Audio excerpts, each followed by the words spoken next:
Salut à tous les amis, c'est Imagine. Aujourd'hui on se retrouve pour une toute nouvelle vidéo pour parler de Star Wars 9, l'ascension de Skywalker. Comme tout le monde le sait, surtout mes abonnés, j'ai fait une vidéo no spoil pour vous parler de ma réaction après le visionnage. Et aujourd'hui je vous propose une vidéo avec les spoils, donc pour décrire un peu plus ce qui s'est passé dans le film, ce que j'en ai pensé. Avant tout, un petit pouce bleu, un petit abonnement, comme d'habitude. Vous savez très bien que c'est ce qui fait évoluer la chaîne, donc n'hésitez pas. Un petit partage aussi, c'est quelque chose aussi qui fait évoluer les chaînes, donc n'hésitez pas avec le partage. Ça me permettra de faire évoluer ma chaîne et ça me fera extrêmement plaisir. Je vous remercie d'avance. Donc on va commencer du coup cette vidéo pour voilà, parler de Star Wars 9. Pour ma part, je l'ai vu le jour de sa sortie, donc le 18. Mais j'attendais quelques temps parce que moi j'ai un avis qui est peut-être un peu différent des autres. C'est que je préfère attendre quelques jours que tout le monde ait vu le film pour éviter que voilà sortir une vidéo tout de suite après sa sortie avec les spoils. Je trouve ça un peu bête parce que bah, il faut laisser les gens regarder le film, de se faire un avis, avoir quelques jours pour on va dire se remémorer un peu ce qui s'est passé, essayer de le voir peut-être même une deuxième fois et se faire vraiment son avis définitif sur ce film et regarder ensuite une vidéo qui en parle. Moi j'appelle pas ça vraiment une critique, mais voilà, je préfère avoir un œil neuf, avoir des gens qui ont eu le temps de le voir et les laisser apprécier, réfléchir et puis se dire voilà j'ai aimé, j'ai pas aimé et voilà, savoir ce qu'ils en pensent vraiment et vous proposer une vidéo simplement maintenant. Donc pour ma part, donc je l'ai vu le mercredi et je l'ai vu également le jeudi, donc je l'ai vu 2 jours d'affilée. Euh, bah, comme tout le monde le sait, dans mon avis sans spoil, bah, j'ai apprécié. J'ai apprécié ce film. La première, la deuxième fois, c'était exactement pareil. Ça m'a permis la deuxième fois de faire attention à un peu plus de détails, même si je pense qu'on pourrait le voir même une troisième fois ou une quatrième fois pour avoir encore plus de détails. Mais j'ai adoré. J'ai adoré de long en large, enfin, de toutes les façons qu'on pourrait y penser. J'ai adoré ce que J.J. Abrams a fait. D'une part parce que il a quand même été cherché loin. C'est sûr qu'il y a eu beaucoup de critiques. Il y a eu beaucoup de critiques parce que les gens pensent que voilà, c'était gâché, c'était mal fait. Mais il faut garder en tête que cette trilogie était faite par 2 réalisateurs différents. J.J. Abrams a un peu rattrapé ce que Ryan Johnson a fait dans le 8, même si c'est pas vraiment rattrapé parce que on va dire que chacun avait sa façon de voir Star Wars et on peut pas juger un réalisateur par sa façon de faire et sa façon de voir l'histoire. C'est comme si, je vais vous donner un exemple, on avait la trilogie de Matrix qui était faite par 3 réalisateurs différents, ou même 2 réalisateurs différents. La vision de faire n'est pas exactement la même. Donc on ne peut pas, on va dire, en vouloir à chaque réalisateur de sa façon de voir Star Wars. Et c'est pour ça qu'il faut avoir, on va dire, l'esprit un peu plus ouvert quand chaque réalisateur nous propose un Star Wars. Et l'erreur qu'a fait Disney, c'est proposer 2 réalisateurs différents pour chaque Star Wars. Et je pense que maintenant ils vont se corriger le tir. Ils se sont rendus compte que avoir 2 réalisateurs pour une trilogie, c'est une erreur qu'ils ont fait. Et par la suite, je pense que les prochaines trilogies qui viendront pour Star Wars, ça sera un réalisateur pour une trilogie et ça changera pas. Je pense que l'erreur qu'ils ont faite, ils vont s'en rendre compte et ça ne changera plus. Ça restera un réalisateur pour un film et voilà, pour c'est tout. Au moins l'erreur sera rattrapée et il faut leur laisser le temps de se rendre compte de leurs erreurs et de ne pas les recommettre, les recommencer tout simplement. Donc pour ma part, comme je dis, je l'ai adoré. Le début, comme tout le monde, je pense on s'est rendu compte que ça allait extrêmement vite. De toute façon, du début à la fin, il y a beaucoup de choses, il y a beaucoup de choses à assimiler, ça va extrêmement vite. Mais je trouve que le début du film, on a quand même du mal, n'importe qui, que ce soit un fan de Star Wars, que ce soit n'importe qui, on a vachement du mal à se mettre dans le bain. On a du coup Kylo Ren qui se retrouve sur Mustafar pour essayer de retrouver l'objet qui le mènerait directement à Palpatine. Donc on a tout ça qui s'enchaîne, ça va extrêmement vite. Les scènes sont bonnes, mais on va dire que ça s'enchaîne extrêmement vite. Et je pense qu'en fait, ce que J.J. Abrams a voulu faire, c'est rattraper un peu les choses qui n'ont pas été développées tout simplement dans le 8. Il a voulu rattraper ça. Je pense que c'est ce qui devait se passer entre guillemets dans l'épisode 8. Si J.J. Abrams avait pris, bah, on va dire, Star Wars 8 sous la main, Et on va dire qu'il a enchaîné cette première demi-heure sur les révélations qu'il aurait dû développer s'il avait Star Wars 8 sous la main. Donc c'est simplement ça. Et mais après cette demi-heure passée, bah on va dire que l'histoire, il y a encore toujours beaucoup de choses à assimiler, mais elle coule de source. On va dire que l'histoire, elle prend tout doucement forme et elle devient de plus en plus intéressante à travers les révélations sur Rey, comme quoi elle est une Palpatine. Je pense qu'il y a énormément de monde qui se doutait qu'elle avait un lien avec Palpatine, même si beaucoup de théories, on va dire que ils allaient autrement entre les Skywalker, etc. Mais c'est vrai que cette révélation de dire que Rey est une Palpatine, ça répond à beaucoup de choses. Ça répond à la puissance qu'elle pouvait avoir, ça répond à énormément de choses de cette saga Star Wars qui, à travers les Skywalker, mais aussi qui parle beaucoup de Palpatine. On va dire que Palpatine, c'est la base de Star Wars dans cette saga. C'est que c'est le mal absolu, et on ne voyait pas un autre grand méchant apparaître dans cette fin de saga, à part Palpatine.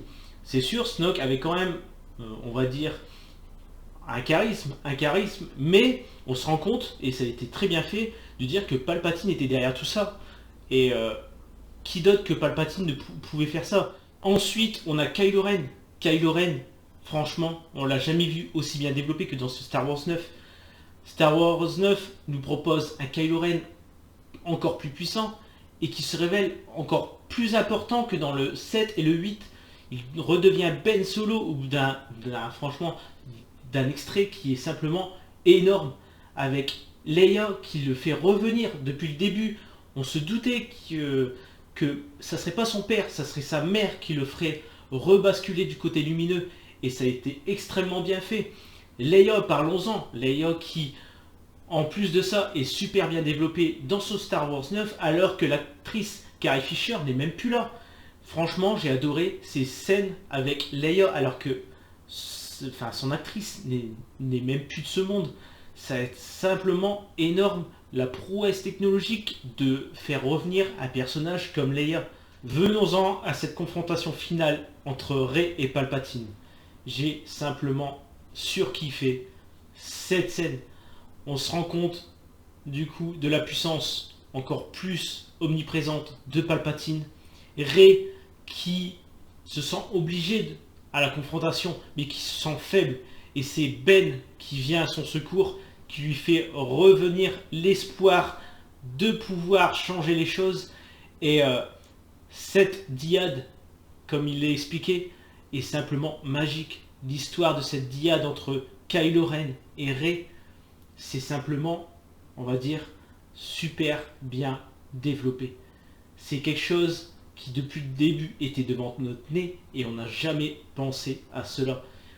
Alors moi qui n'ai jamais vu Clone Wars, j'ai appris que c'était développé du coup dans ce dessin animé, et ça me donne encore plus d'intérêt d'aller regarder cette petite série et de voir de quoi ça parle exactement.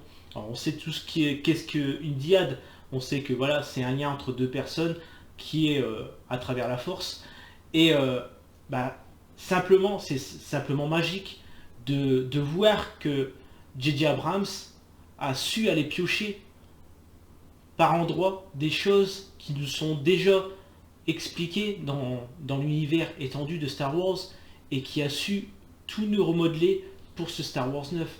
On se rend compte quand même qu'on a face à nous quelqu'un qui a développé un film, mais qui ne l'a pas fait n'importe comment.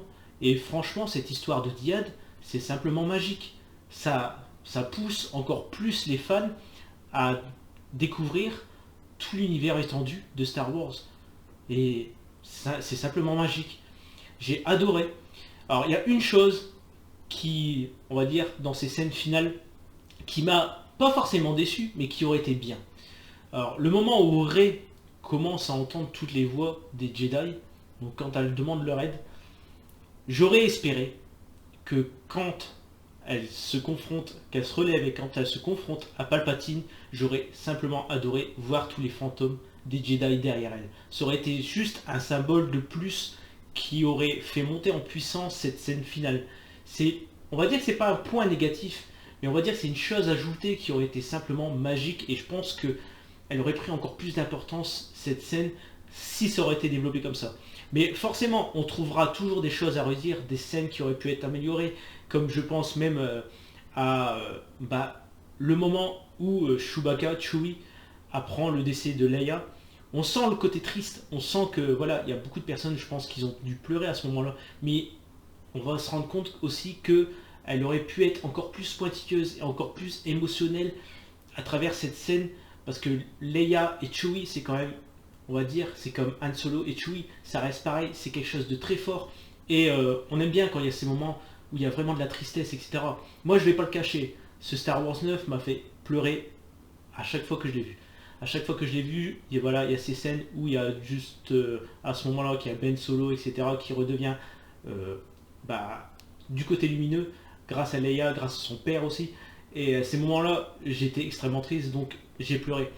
Mais voilà, c'est toutes ces petites scènes, je pense qu'ils auraient été ajoutées, ça aurait simplement été magique. Et je pense du coup à cette dernière scène où du coup Rey fait face à Palpatine, qu'elle se relève grâce au vote des Jedi. Mais voilà, on se rend compte qu'ils avaient mis le point de montrer tous les sites dans l'arène. On va dire c'est une arène entre guillemets.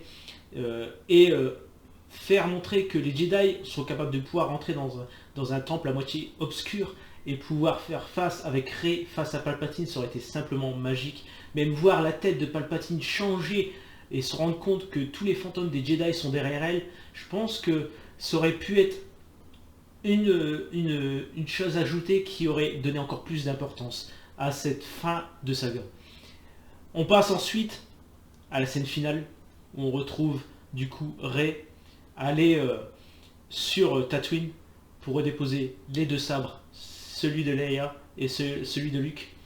Et c'est pareil, on se rend compte du génie encore de J.J. Abrams de penser à lui donner un sabre jaune. Car le symbole du sabre jaune, c'est loin d'être n'importe quoi. On peut savoir que les sabres jaunes dans l'univers étendu a un symbole. Alors j'ai entendu ça, je pourrais même plus vous dire à quoi ça correspond. Apparemment c'est des personnes qui sont ni du côté obscur ni du côté lumineux, qui sont un peu entre les deux. Mais voilà, il y a aussi le côté, le mélange entre les sabres rouges et les sabres bleus qui donnent du jaune. Ça veut dire qu'elle a réuni le côté lumineux et le côté obscur pour ne former plus qu'un, et on va dire apporter la paix. C'est ce que symbolise ce sabre jaune, mais beaucoup de personnes, je pense, qui sont passées à côté, et c'est simplement magique. Et d'autant plus cette scène finale où elle se nomme Skywalker. C'est pas n'importe quoi. Elle ne refuse pas son nom de Palpatine, elle l'assume, mais elle se considère comme un Skywalker par sa façon d'être et sa façon de penser. Elle a toujours été épaulée par des Skywalker, et c'est comme ça qu'elle est devenue quelqu'un de bien, et c'est tout un symbole de s'appeler Skywalker à la fin. Voilà. Donc je vous ai donné mon avis sur ce Star Wars 9. Je pense refaire des lives, j'en avais fait un vendredi soir. Je pense refaire des lives pour savoir un peu ce que vous en avez pensé. N'hésitez pas à me rejoindre à travers, en vous abonnant, et puis à me rejoindre à travers les prochains lives que je ferai. Je ne vais pas continuer forcément qu'à parler de Star Wars 9, mais c'est le moment, donc je pense que ça sera, en ce moment, beaucoup de vidéos sur Star Wars 9, essayer de développer un peu ce qui s'est passé, et de savoir un peu ce qui va se passer dans l'avenir de Star Wars. Donc voilà, si vous avez aimé, n'hésitez pas à commenter, me dire ce que vous en avez pensé, à me lâcher un pouce bleu, et puis un petit abonnement pour ceux qui ne me connaissent pas. Donc moi, je vous dis à la prochaine, c'était Imagine, salut à tous.